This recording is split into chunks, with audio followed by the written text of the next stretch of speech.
Lyon demain, média agitateur d'idées. L'égalité entre les femmes et les hommes ne se décrète pas, mais se construit. C'est en partant de ce constat que Michel Picard a présenté le plan d'action de la métropole pour tenter d'agir. Un catalogue de 84 actions pour sensibiliser, lutter contre les discriminations, prévenir les violences ou encore lutter contre la précarité menstruelle.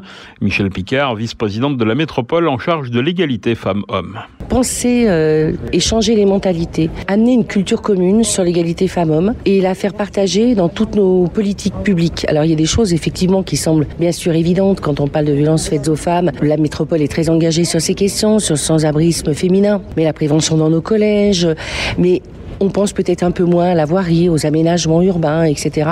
Et là, on voit qu'on peut créer un groupe d'usagères pour avoir leur idée sur l'aménagement, comment elles vivent l'espace public, elles le vivent différemment que les hommes. Et ça, c'est intéressant aussi quand on pense la métropole de demain. Ce plan prévoit 84 mesures. Lesquelles seraient les plus symboliques, à votre avis ? Je ne sais pas en sortir une ou deux, parce que vous avez le sans-abrisme féminin, vous avez les violences, vous avez la précarité menstruelle, vous avez l'emploi au féminin, vous avez l'entrepreneuriat féminin. Il y a tellement de choses que c'est difficile de sortir. Il y a aussi la prévention des violences. Enfin, c'est vraiment aussi de montrer dans la globalité que toutes les politiques publiques peuvent être concernées. Et si on a cette conscience-là, je crois qu'en fait, la société fabrique elle-même ses propres inégalités en fonction de ses valeurs, de ses préjugés, de ses stéréotypes.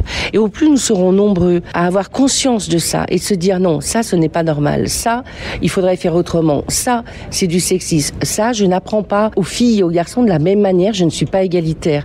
Et prendre conscience, tous autant que nous sommes, ça nous permet d'aller vers toujours plus d'égalité.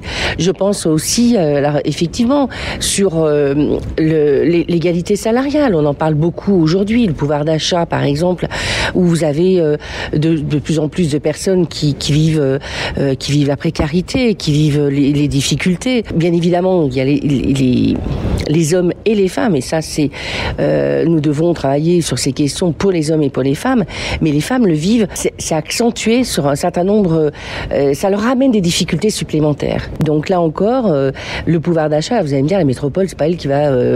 Oui, on est d'accord. Par contre, nous pouvons, au niveau des entreprises, au niveau des clauses d'insertion, etc., avoir ce souci-là, toujours. On résout pas tout, mais en tout cas, on a la volonté de montrer aussi des warnings en disant là, attention. Et puis, il y a ce que nous pouvons faire et puis ce que nous pouvons aussi créer dans la prévention pour interpeller toutes et tous. La précarité menstruelle, on en a parlé l'année dernière. L'opération est renouvelée cette année dans les mêmes termes ou avec un peu plus de points de collecte, je crois ? Oui, plus de points de collecte et notamment 26 mairies qui sont partenaires.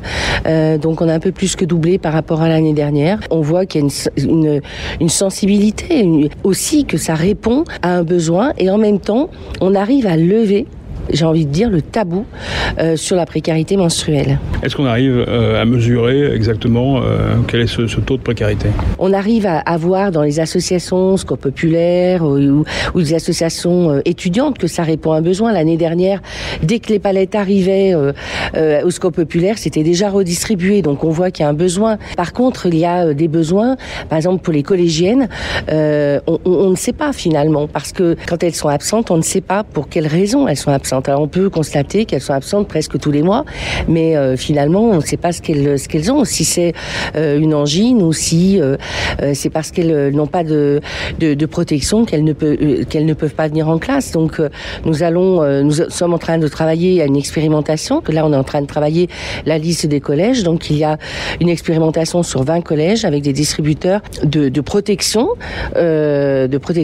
hygiénique, donc tampons, serviettes, etc.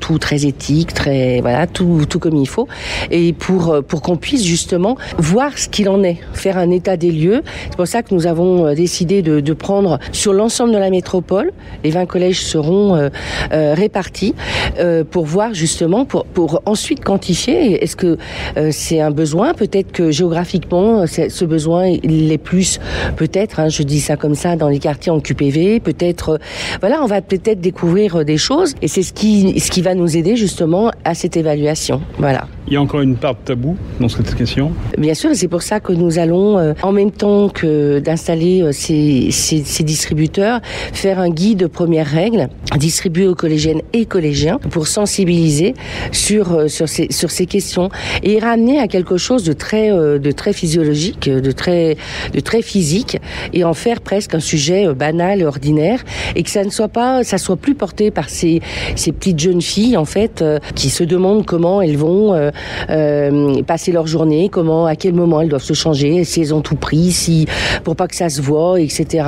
Parce qu'elles ont tout de suite compris que de toute façon il fallait pas que ça se voit, pas que ça se sache, comme si c'était une honte. Alors qu'en fait, si on éduquait à ces questions les garçons et les filles, et y ramener à quelque chose de complètement naturel, elles n'auraient plus certaines craintes. Certaines jeunes filles disent qu'à des moments elles ont été en pénurie de serviettes à l'école et qu'elles n'ont pas osé demander à un référent ou une infirmière scolaire une serviette périodique. Vous voyez bien quand même le tabou encore sur ces questions. Michèle Picard, vice-présidente de la métropole, notez qu'une grande collecte de protection féminine est organisée jusqu'au 28 mai en collaboration avec l'association Règles élémentaires. Au total, 47 lieux de collecte répartis dans les maisons de la métropole et dans 26 mairies. Les protections ainsi collectées seront redistribuées à des associations de solidarité comme le Foyer Notre-Dame des Sans-Abris ou Habitat et Humanisme, mais aussi via des associations étudiantes comme Gaëlys.